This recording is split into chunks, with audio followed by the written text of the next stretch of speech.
Hello दोस्तों, राधे राधे। फिर से स्वागत है आपके अपने चैनल साधना उपचार में।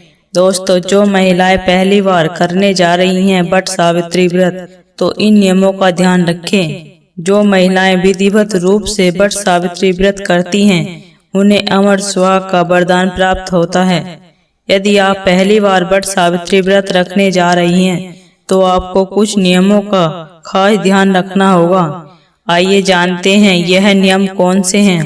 हिंदू संस्कृति में वट सावित्री व्रत को अत्यंत पावन और महत्वपूर्ण पर्व माना जाता है। यह व्रत विशेष रूप से विवाहित महिलाओं अपने पति की दीर्घ आयु और अखंड सौभाग्य की कामना के लिए पूरे श्रद्धा और विधि पूर्वक करती हैं। इस दिन की पूजा भगवान शिव और माता पार्वती को समर्पित होती है। मान्यता है कि जो महिलाएं विधिवत रूप से यह व्रत करती हैं उन्हें अमर सुहाग का वरदान प्राप्त होता है। यदि आप पहली बार वट सावित्री व्रत रखने जा रही हैं तो आपको कुछ नियमों का खास ध्यान रखना होगा। आइए जानते हैं यह नियम कौन से हैं। इन नियमों का रखें ध्यान। दोस्तों, व्रत की विधि। अगर आप इस साल पहली बार वट सावित्री व्रत रखने जा रही हैं तो कुछ जरूरी नियमों का पालन करना बेहद जरूरी होता है, जिससे व्रत का पूरा फल मिल सके।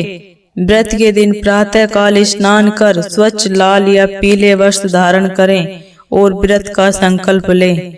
फिर वट यानी बरगद के वृक्ष की पूजा करें, उसकी जड़ों में जल अर्पित करें और कच्चा सूत या कलावा लपेटें। इसके पश्चात वट वृक्ष की साथ परिक्रमा करें। सावित्री व्रत की कथा का श्रवण या पाठ करें और आरती करें। इसके अगले दिन 11 भीगे हुए चने खाकर व्रत का पारण करें। इस व्रत को निर्जल रहकर करना श्रेष्ठ माना जाता है। साथ ही महिलाओं को इस दिन 16 श्रृंगार भी करना चाहिए। पूजा के बाद बड़ों का आशीर्वाद लेना चाहिए। इस दिन एक कटोरी में फल, अन्न, वस्त्र आदि रखकर किसी जरूरतमंद या ब्राह्मण को दान करना शुभ होता है। वट वृक्ष की परिक्रमा कैसे करें? वट वृक्ष की परिक्रमा हमेशा घड़ी की दिशा दक्षिणावर्त में ही करनी चाहिए।